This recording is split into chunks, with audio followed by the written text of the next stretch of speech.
The man who dies thus rich dies disgraced.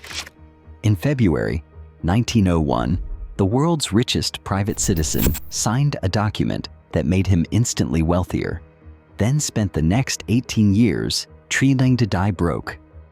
By the time Andrew Carnegie died in 1919, he had given away 90% of a fortune worth roughly 2% of the entire United States economy. In today's terms, over $400 billion. The myth says he was self-made. The record says something different. He arrived in America at 13, earning $1.20 per week. Within 40 years, he controlled the largest steel empire on Earth. The rags to riches arc is real, but self-made implies he built it alone. He did not. His first real break did not come from savings, it came from access. A mentor inside the Pennsylvania Railroad offered him a chance to buy into a lucrative express company. Carnegie did not have the cash, so his mother mortgaged their home for $500 to take the stake. That's the mechanism, not wages. Ownership. And that mechanism is going to appear again, at Homestead, in bonds and in libraries. Before we judge the philanthropy, we need to audit the machine. In this film, we open 4 files: the bridge that proved his system could last, the cable that shows where the policy line was drawn, the exit instrument that locked in his fortune, and the library formula. The hidden price communities actually paid. One of these files is a contract disguised as a gift. Let's start with the bridge. But first, we need to understand how Carnegie got close enough to that bridge contract in the first place. Carnegie's family arrived from Scotland in 1848. They settled in Allegheny, Pennsylvania, just outside Pittsburgh. His father, a handloom weaver, found little work in the industrializing economy. His mother became the primary breadwinner. At 12, Carnegie took his first job as a bobbin boy in a cotton mill. The work was grueling. The pay was minimal. But Carnegie was not content to stay in the mill. A year later, he found work as a messenger boy for a telegraph company. The telegraph was the internet of its era, the fastest information network on the planet. Carnegie memorized the faces and locations of every businessman in Pittsburgh. He taught himself telegraphy, and he caught the attention of Thomas Scott, superintendent of the Pennsylvania Railroad's Western Division. Scott hired Carnegie as his personal secretary and telegrapher. The salary jumped to $35 a month. Carnegie later recalled, "It was as though I was lifted to paradise." But the salary was not the real compensation. Scott gave Carnegie something more valuable: insider knowledge of where the capital was flowing. In 1855, Scott encouraged Carnegie to invest in Adams Express Company, a delivery service contracted by the railroad. Carnegie's mother mortgaged the family home to raise the $500. The dividends from that single investment exceeded his entire annual salary. Within a few years, Carnegie held stakes in the Woodruff Sleeping Car Company and a dozen other ventures, all connected to Scott's network, all paying returns that had nothing to do with factory labor. By the time Carnegie was 24, Scott had promoted him to superintendent of the Western Division. Carnegie was earning $1,500 a year in salary, but his investments were already generating far more. This is the mechanism we need to understand. Carnegie's fortune was not built by saving wages. It was built by accessing capital networks that most workers never knew existed. The difference between Carnegie and the men who spent their lives in the mills was not work ethic. It was information asymmetry. Vanderbilt built the railroad networks. Andrew Carnegie supplied the steel rails that made them durable. One owned the tracks, the other owned the material the tracks were made of. But before Carnegie could dominate steel, he had to prove his system could produce something permanent. In 1874, the Eads Bridge stood over the Mississippi River.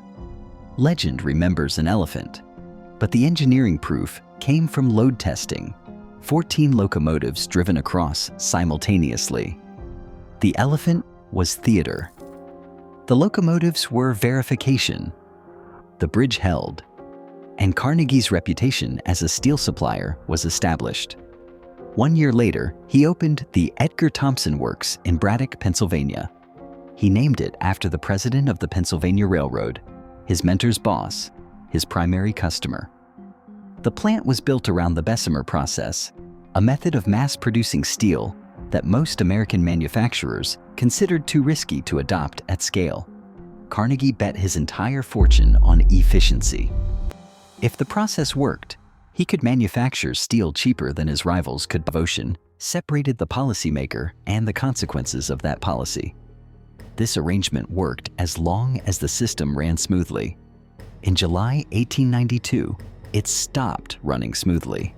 The contract with the Amalgamated Association of Iron and Steel Workers was expiring. The union had won significant concessions in 1889, including a sliding scale that tied wages to the price of steel. Carnegie Steel was earning record profits, over $4 million that year. But Carnegie and Frick wanted to reduce wages and break the union's power over work rules. Frick wrote to Carnegie that the mills had never been able to turn out the product that they should, owing to being held back by the amalgamated men. Carnegie, from Scotland, wrote letters expressing hope for a peaceful resolution. But his instructions to Frick were unambiguous. Hold the line on costs. Carnegie cabled that they approved of anything Frick did and that they were with him to the end. Now we open File 2. The Homestead Cable. In July 1892, the Homestead Steelworks sat on the banks of the Monongahela River, 12 miles east of Pittsburgh.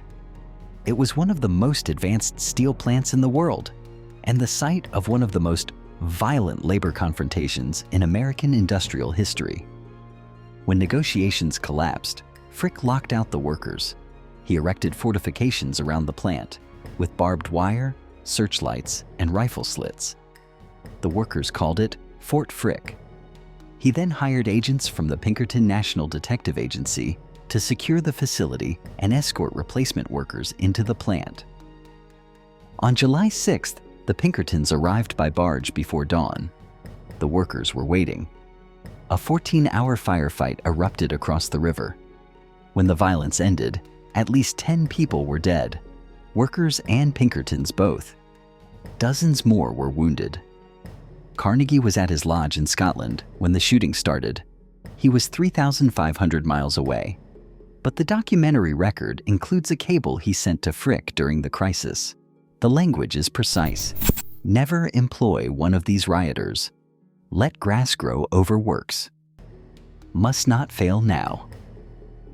Read that again. Let grass grow over works. Carnegie was prepared to shut down the entire plant rather than negotiate. The policy was not Frick's improvisation. It was Carnegie's directive. The DuPonts governed through proximity. If you bear the consequence, you design safer systems. Carnegie governed through separation. The consequence fell on Homestead. The policymaker was an ocean away. History argues endlessly about responsibility. The man who executed the violence or the man who wrote the policy. Pick one. Defend it with a mechanism, not a feeling. The aftermath was decisive. Pennsylvania's governor sent over 8,000 state militia troops to occupy the town. The plant reopened with replacement workers. The strike collapsed. On November 20th, 1892, the Amalgamated Association voted to end the strike. The union was broken for decades. Membership plummeted from 24,000 to 8,000 within 3 years. For nearly 40 years, until the late 1930s, union organizing in the steel industry was effectively crushed. Meanwhile, Carnegie Steel's profits rose. In the 9 years after Homestead, the company earned over $100 million. But the reputation had been stained. Newspapers across the country condemned Carnegie. The St. Louis Post-Dispatch wrote, "Say what you will of Frick, he is a brave man. Say what you will of Carnegie, He is a coward. Carnegie realized he could not hold the asset forever. The system that generated the wealth was becoming a liability to the legacy. Unlike J.P. Morgan, who sought to stabilize markets through boards and trusts, Carnegie had destabilized them through cost wars. In 1901, the builder finally had to deal with the banker. And when he did, the terms revealed exactly how Carnegie valued his empire. Now we open File 3, the exit instrument. In February 1901, J.P. Morgan asked Carnegie to name his price. Carnegie scribbled a number on a piece of paper, $480 million. That figure represented roughly 2% of the entire U.S. economy. Morgan glanced at it and said, "I accept." Later, on a transatlantic crossing, Carnegie told Morgan he could have asked for $100 million more. Morgan replied, "Very likely, Andrew." Carnegie's personal share was $226 million, paid not in stock, but in 5% gold bonds, first mortgage bonds, senior to all other claims on the new corporation. The distinction matters. Bonds paid fixed interest, stock rose and fell. Carnegie chose fixed payments over equity volatility. He needed to build a special vault in New Jersey just to store the bonds. He reportedly never wanted to see or touch the money directly. Morgan combined Carnegie Steel with several competitors to form U.S. Steel, controlling roughly 66% of American steel production. Carnegie built the machine. Morgan assembled the monopoly. Carnegie now had a plan for his wealth. In 1889, he published an essay in the North American Review titled Simply Wealth. The argument was radical. The wealthy have a moral obligation to redistribute their fortunes during their lifetimes. Inherited wealth corrupts heirs and damages society. The man who dies, thus rich, dies disgraced. Now he had 18 years to prove he meant it. File 4, the library formula. Carnegie's philosophy of giving was precise. He believed that more than 90% of charitable donations did more harm than good, encouraging dependency rather than self-improvement. He wanted to fund institutions that helped people help themselves. Libraries became the cornerstone of his philanthropy. As a young immigrant working as a telegraph messenger, Carnegie had borrowed books from the personal library of Colonel James Anderson, a local businessman who opened his collection to working boys every Saturday. Carnegie credited Anderson with changing his life. Now he would extend that access to millions. Between 1883 and 1929, Carnegie funded 2,509 libraries. The number is staggering. But the structure reveals something important. Carnegie did not give libraries. He offered deals. The formula worked like this. He paid for construction, the capital expenditure, if the town provided the land, and pledged to fund annual operating costs equal to 10% of the construction budget. Forever, not gifts. Contracts. He provided the buildings. Communities provided the maintenance. The genius was leverage. Carnegie's capital multiplied through permanent local commitments. Towns that accepted his libraries were locked into funding public education infrastructure for generations. If a town could not maintain the commitment, the library would fail. And that failure would reflect on the community, not on Carnegie. The formula was applied systematically. When a town requested a library, Carnegie's secretary sent a questionnaire listing population, existing library resources, proposed tax support, and available site. If the numbers worked, the grant was approved. If not, it was declined.